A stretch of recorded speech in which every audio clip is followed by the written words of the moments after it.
Hello everybody, JJ the Mark here to give you a little bit of an emergency video, a little bit of a fantasy booking idea for this year's SummerSlam. It's about a week before Money in the Bank, so plans aren't exactly set in stone, let's say.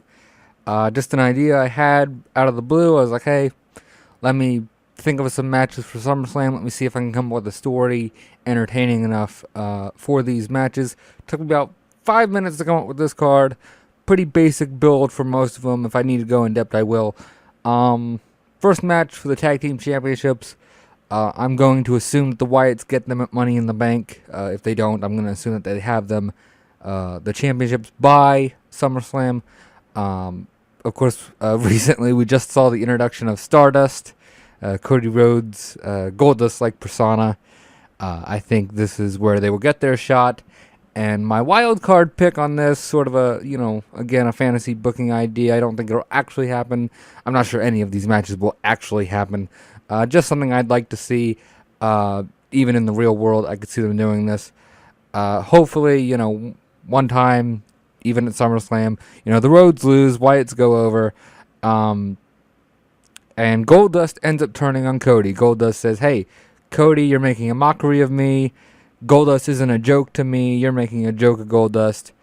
And that turns Goldust heel instead of Cody. Because I feel like if you turned Cody heel, it would just be going back 2 years. And it would just destroy everything that has happened in the past year. And I feel like Cody Rhodes really could be one of the next top faces. Maybe not main event of WrestleMania. But I could see him being a world champion at some point as a face.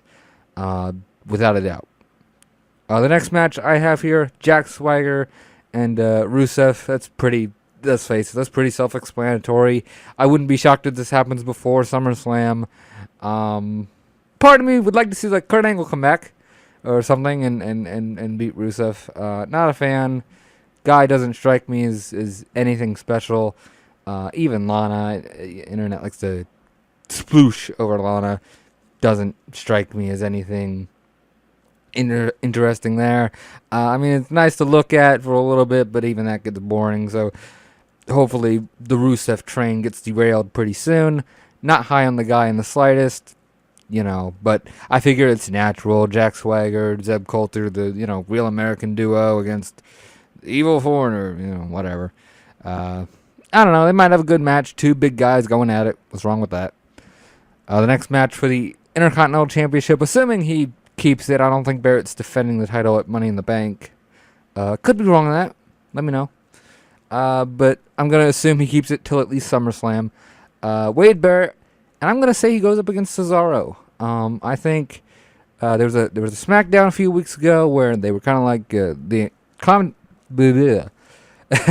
Paul Heyman was on commentary, and Cole was like, hey, Heyman, Cesaro hasn't really won anything recently, and Heyman's like, all in due time, and I think they might be doing something with that. I could see that also, on a side note, I could see that also turning Cesaro face, just out of a, hey, you had me in your back pocket, and all you kept talking about was Brock Lesnar breaking the streak.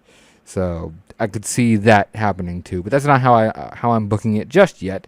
Maybe my WrestleMania booking will be different, but because I certainly don't see WWE following these plans.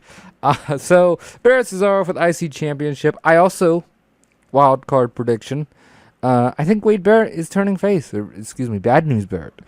I don't know if they're two different people or not, but I could see them turning him face. He's getting positive reactions. We are kind of heading into a weird gray area when it comes to WWE and just the fan reaction. We're heading into a weird gray area where bad guys are getting cheered and the smarks are taking over, and for better or for worse, that is what's happening. So we'll see. I could see Wade Barrett turning face. I think there's enough casual people that are enjoying the Bad News Barrett shtick. So we'll see. Don't really care who goes over in that. Great match. Let's assume Cesaro goes over, because you need a title change, and put Cesaro on the map, makes his time with Heyman worth something. The next match is a complete wild card, and I admit it's just trying to get these guys on the card. But who knows? Because I could also see. There's a common theme you'll see with me. A common theme is turning heels babyface. I don't know why. Maybe there's something wrong with me.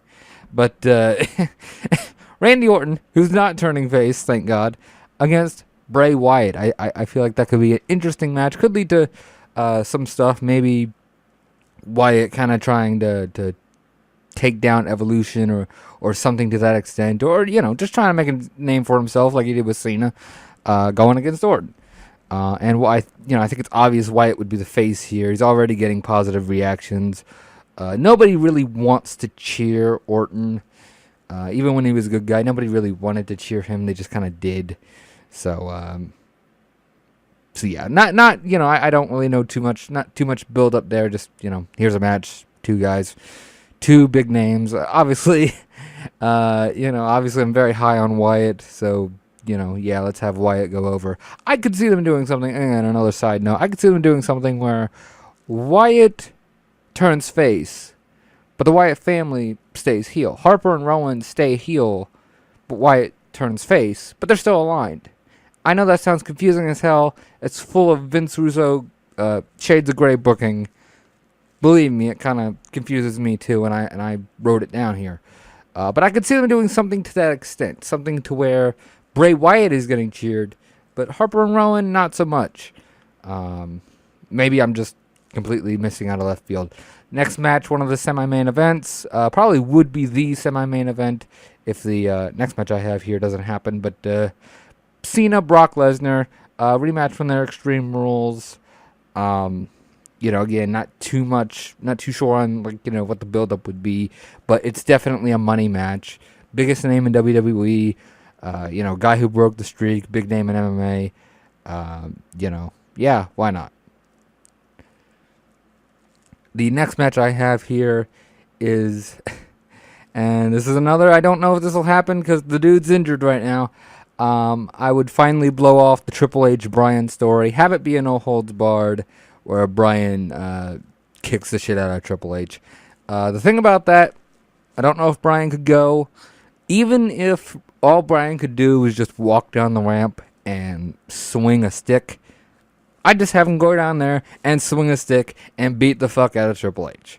I think that story never really got a payoff. I mean, he beat him at WrestleMania, but it was the build up to that was so brutal.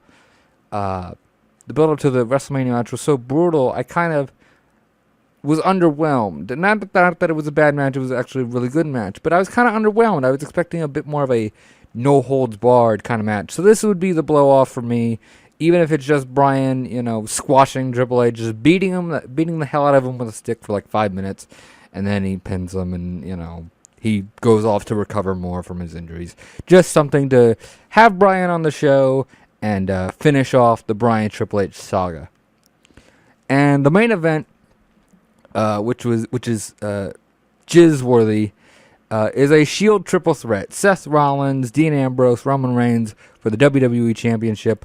Kind of simple. We're a week away from Money in the Bank. I think Roman's going to win Money in the Bank. I think Seth Rollins is going to win the briefcase Money in the Bank. Reigns will win the championship. Rollins will cash in.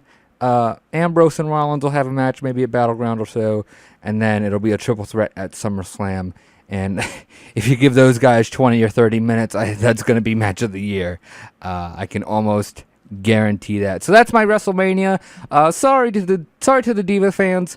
With AJ's pregnancy, AJ Page can't happen. I don't know who you'd put Page up against. Maybe one of the Funkadactyls. Maybe Alicia Fox again. I don't know. Not too high on Page, but I don't want to judge her just yet because I haven't seen too much of Page. So there's my SummerSlam. Let me know how you like it. If there's anything I missed or any matches you want to see, let me know. Any superstars that I've inexplicably forgotten about, let me know in the comments. Or let me know on Twitter at JJLamarck. I will see you next time for fantasy booking, probably right after Money in the Bank, and I'm probably going to change all of these plans. I'll see you later.